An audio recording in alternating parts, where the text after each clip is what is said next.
वक्रतुण्डमहाकायस्तुभ्यं भैरवाय नमः। ॐ क्लीं मूर्धि शारदे मम कार्यसिद्धिगुरुर्भुर् नमः। ॐ क्लीं क्लीं क्षीं ह्रीं प्रीं प्रीं ह्रीं। सभी लोगों को जय श्री राम, जय हनुमान जी महाराज की। आज आप संकटनाशक चैनल नंबर 2 देख रहे हैं और आज फिर हम एक भैरव महाराज का एक शत्रु विनाशक मंत्र है। वैसे तो यह बाण मंत्र का एक छोटा सा हिस्सा है जिसका प्रयोग और सिद्ध करने का विधि विधान हम आपको बताने वाले हैं। जखौनी एकादशी के जो पहले के 10 दिन होते हैं, कहने का मतलब दीपावली के बाद के जो 10 दिन होते हैं, 11 दिन होते हैं, इन दिनों में इस मंत्र की आप साधना कर सकते हैं और अपने हर प्रकार के शत्रु का शमन कर सकते हैं। यह मंत्र समस्त शत्रुओं का शमन करने के साथ साथ सभी प्रकार के भय को भी समाप्त करता है, चाहे भूत का भय हो, प्रेत का भय हो, तंत्र का भय हो, नकारात्मक ऊर्जा का भय हो, और इन सब बाधाओं से भी आपको मुक्ति दिलाता है। लेकिन यह शत्रु विनाशक विशेष मंत्र है, एक बड़े स्त्रोत का, एक बड़े सावर मंत्र का एक छोटा सा हिस्सा है, लेकिन यह इतना प्रबल हिस्सा है कि इस मंत्र का खाली आप जापन करते हैं और थोड़ी सी विधि करते हैं तो निश्चित ही मानिए आपके शत्रु का हर हाल में शमन हो जाता है। आसान विधि है इसकी, आप बिल्कुल कर सकते हैं, कोई दिक्कत नहीं होती है। ठीक है, इसकी विधि करने के लिए छोटी छोटी सामग्रियों की जरूरत पड़ती है। शत्रु के द्वारा उपयोग की हुई सामग्रियों की भी जरूरत पड़ती है। यदि शत्रु को आप पूरी तरह नेस्तनाबूद करना चाहते हैं तो उन सामग्री को आप प्रयोग करते हुए इस मंत्र का प्रयोग करेंगे तो निश्चित ही मानिए कि आपके शत्रु का शमन हो जाएगा। मंत्र को एक बार श्रवण करेंगे क्योंकि वीडियो हम छोटा बनाना चाहते हैं, समय का थोड़ा सा अभाव चल रहा है, साधनाओं का समय चल रहा है। ये जो दीपावली के बाद के जो दिन होते हैं ये माँ काली के लिए समर्पित दिन माने जाते हैं। इन दिनों में किसी भी शक्ति की साधना कर सकते हैं, आप किसी भी देवता की भी साधना कर सकते हैं, किसी भी प्रकार की मंत्र की सिद्धि कर सकते हैं, क्योंकि इन दिनों में आपके ऊपर जो बंधन लगे होते हैं, शत्रु के द्वारा बंधन लगाए जाते हैं, वो निष्क्रिय हो जाते हैं कुछ दिनों के लिए, इन 10 दिनों के लिए। इन दिनों में आप कोई भी मंत्र की साधना करते हैं तो शीघ्र का शीघ्र हो जाती है। बाकी समय में आप साधना करते हैं तो आपकी जब सीढ़ी का बंधन रहता है, उस बंधन के कारण आपको किसी भी पूजा का फल नहीं मिल पाता, किसी भी जाप ताप का फल नहीं मिल पाता। तो इन दोनों का यदि आप चुनाव करते हैं मंत्र सिद्धि के लिए, निश्चित ही मानिए कि आपको फल भी मिलेगा और आपका जो कार्य है वह संपन्न हो जाएगा। भैरव महाराज का मंत्र आपको अच्छे से कंठस्थ करना है, रुद्राक्ष की माला के साथ इस मंत्र का जाप करना है। तो चलिए विधि विधान बताते हैं, तो इस मंत्र के बारे में हम चर्चा करते हैं, मंत्र को श्रवण कराएंगे। ठीक है, तो सर्वप्रथम हमें भैरव महाराज का एक चित्र स्थापित करना है। शांति स्वरूप वाला मिल जाए तो बहुत अच्छी बात, नहीं किसी भी स्वरूप का चित्र आप स्थापित कर सकते हैं। इस मंत्र की साधना घर के बाहर भी कर सकते हैं, घर के बाहर अति उत्तम मानी जाती है एकांत में। घर में ही यदि आपको करना है तो देखना बच्चों का आवागमन वहाँ बंद हो, महिलाओं का आवागमन टोटल बंद हो, कोई भी डिस्टर्बेंस ना हो, एकदम शांति हो, तब इस मंत्र की साधना करें। ठीक है, मंत्र की साधना करने के लिए सर्वप्रथम भैरव महाराज का हमें पूजन करना है। उनका पोशाक के सहारे, पुष्प के सहारे अब स्नान करा दीजिए, फिर उनके ऊपर तिलक कर दीजिए, धूप दीप नैवेद्य सारी चीज़ें अर्पण करिए, पान बतासा सुपारी ये सब अर्पण करिए, थोड़ी सी अग्नि जला लीजिए, भैरव महाराज के नाम का होम लगा लीजिए। भैरव महाराज बलि प्रधान देव माने जाते हैं तो इनके लिए बलि की व्यवस्था जरूर करके रखिए। बलि में आप बरिहा कद्दू आप रख सकते हैं, जायफल रख सकते हैं, नींबू रख सकते हैं, नारियल रख सकते हैं। ठीक है, नारियल एक फल है, लेकिन जब आप सुमरण करेंगे कि यह बलि है तो वह बलि के रूप में ही माना जाएगा। ठीक है, इसके अलावा थोड़ी सी आप मदरा अपने बाजू में रख सकते हैं, जरूरत पड़ने पर उसका उपयोग आप कर सकते हैं। सामग्री तो पर्याप्त तो हो गई, आपको जनरल पूजा पता ही है, वह आपने कर ही ली है। इसके बाद भैरव महाराज से प्रार्थना करना है।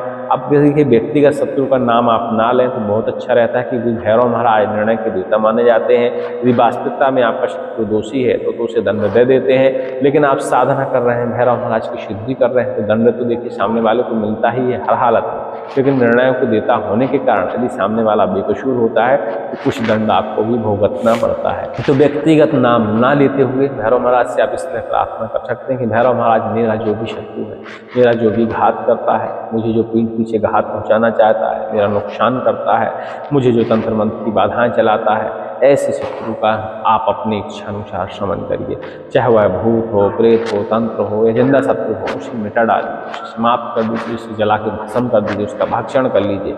इस तरह आप प्रार्थना करिए। व्यक्तिगत विशेष नाम से आप ना करें तो अति उत्तम रहता है। भैरव महाराज तुरंत ही दंड दे देते हैं यदि वास्तविकता में आपका शत्रु कसूरवार है। और शत्रु कसूरवार ना हुआ, आपने व्यक्तिगत नाम से ही क्रिया करी है और तो भैरव महाराज दंड तो उसे देवे ही करेंगे, लेकिन वो कसूरवार नहीं है उसका दंड आपको भुगतना पड़ेगा कहीं ना कहीं। ठीक है, तो भैरव महाराज से प्रार्थना करिए, आसन पर बैठ जाइए, प्रयास करिए आप आसन पर अपने घेरा बंधन, पीला बंधन मंत्रों का प्रयोग करें। डिस्क्रिप्शन में आपको मंत्र मिल जाएंगे, नहीं चैनल में आप सर्च करेंगे तो अब मिल जाएंगे आपको। घेरा बंधन, पीला बंधन आप करिए बढ़िया से, और उसके बाद एक सरसों के तेल का दीपक जला दीजिए। दक्षिण दिशा की ओर मुँह करके भगवान को प्रणाम करिए, और उत्तर दिशा की ओर मुँह करके आप जाप कर सकते हैं। पूरब दिशा की ओर मुँह करके भी आप इस मंत्र का जाप कर सकते हैं। 11 माला जाप करिए, प्रयास करें कि यदि आपके पास ज़्यादा समय है तो 21 माला जाप करिए। जितना ज़्यादा जप करेंगे उतनी जल्दी ही भाव नजर आएगा। माला इसकी निश्चित नहीं है, लेकिन आप 11 माला से तो कम बिल्कुल नहीं करिएगा। ठीक है, 11 माला जप करने के बाद 1 माला इसका बढ़िया से होम लगाइएगा, हवन करिएगा। ठीक है, हवन करने के बाद भैरव महाराज को प्रणाम करिएगा, फल फलाहार ये सारी सामग्रियाँ उनको अर्पण करिएगा, बलि अर्पण करिएगा। जब बलि अर्पण करिएगा तो भैरव महाराज से कहिएगा मेरा कार्य सिद्ध हो जाए, आपके लिए यह बलि समर्पित है, इस कलयुग में हम यही आपको अर्पण कर सकते हैं और कुछ मेरे पास है नहीं है। ठीक है, तो जायफल की हो, चाहे नारियल की हो, चाहे बरिया कद्दू की हो, आप अपनी श्रद्धानुसार जो भी बलि रखते हैं वह भैरव महाराज को अर्पण कर दीजिए।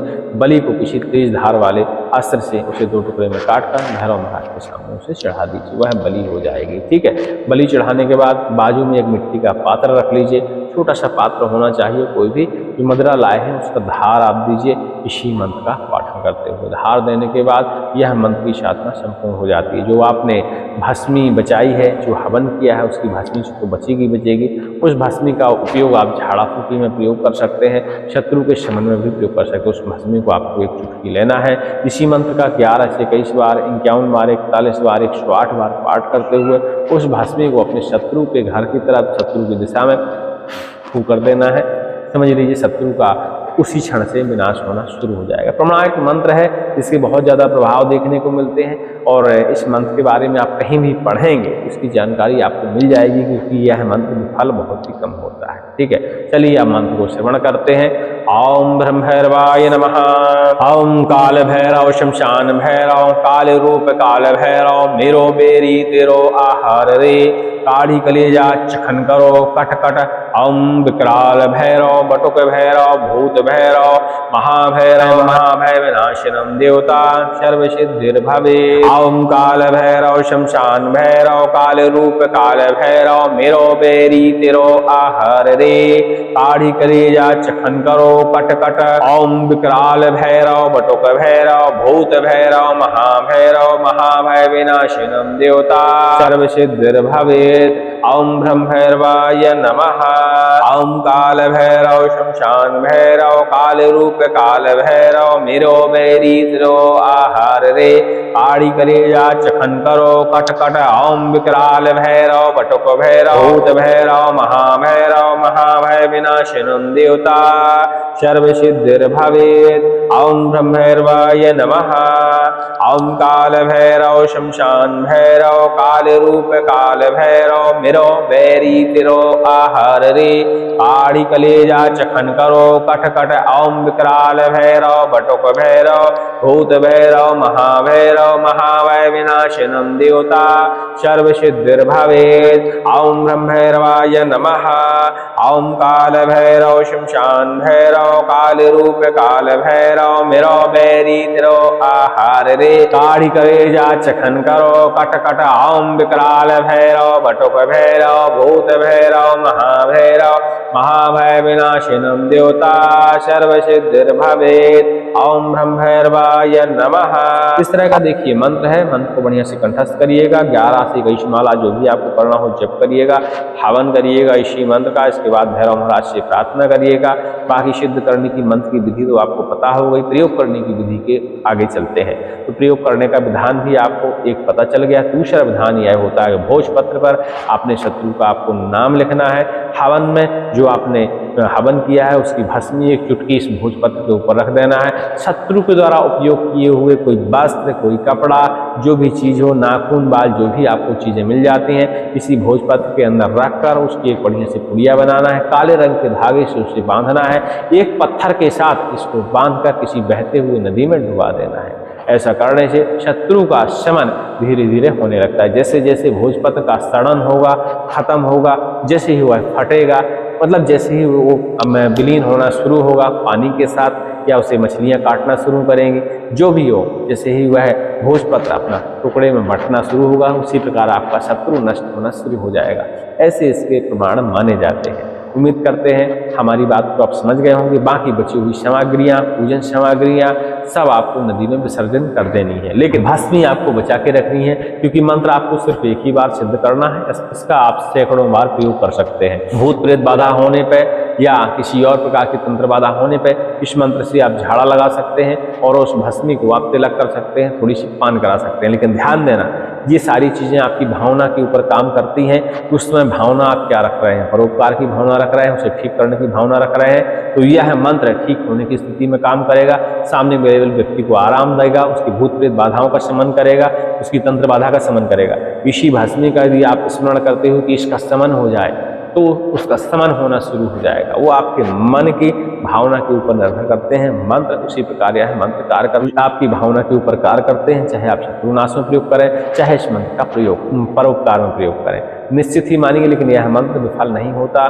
सैकड़ों लोगों ने इस मंत्र का परीक्षण किया है, यह मंत्र तुरंत ही कार्य करता है। वैसे हमने शत्रुनाश में तो इसका कभी प्रयोग नहीं किया, लेकिन परोपकार में इस मंत्र का प्रयोग किया। भूत प्रेत शत्रु, नकारात्मक ऊर्जा शत्रु, रोग शत्रु, तंत्र शत्रु, इन सबको हरण करने में इस मंत्र का हमने प्रयोग किया और तुरंत ही आराम लगता है, तुरंत ही बाधाओं का हरण होता है। क्योंकि भैरव महाराज निर्णय के देवता माने जाते हैं। हर बुरी बाधा जो आपको क्षति पहुंचाती है वह आपका शत्रु होती है और उस शत्रु का भैरव महाराज भक्षण कर लेते हैं। उम्मीद करते हैं हमारी बात को आप समझ गए होंगे। बाकी यह चल प्रचलित मंत्र है, आपको यह है भैरव शावर स्त्रोत है, एक शत्रुनाशक शावर स्त्रोत है, उसका यह एक छोटा सा हिस्सा है। आप चाहें तो पूरे स्त्रोत का प्रयोग कर सकते हैं, यदि सक्षम है। आप चाहें तो उसके छोटे छोटे मंत्रों का भी प्रयोग करते हैं तो बराबर कार्य करता है। बस बड़े स्त्रोत को आप लंबा जाप नहीं कर सकते, लेकिन छोटे छोटे मंत्र उसी से निकाल कर आप उसको जाप कर सकते हैं, उन मंत्रों को सिद्ध कर सकते हैं, उन मंत्रों को प्रयोग कर सकते हैं। और वैसे भी जितने भी मंत्र होते हैं किसी न किसी स्त्रोत का हिस्सा होते हैं, सावर मंत्रों को छोड़कर। लेकिन यह एक सावर स्त्रोत या बहुत बड़े सावर बाण का एक छोटा सा बाण हिस्सा है। चलिए सभी को जय श्री राम। अधिक जानकारी के लिए टेलीग्राम में आप संपर्क कर लीजिएगा।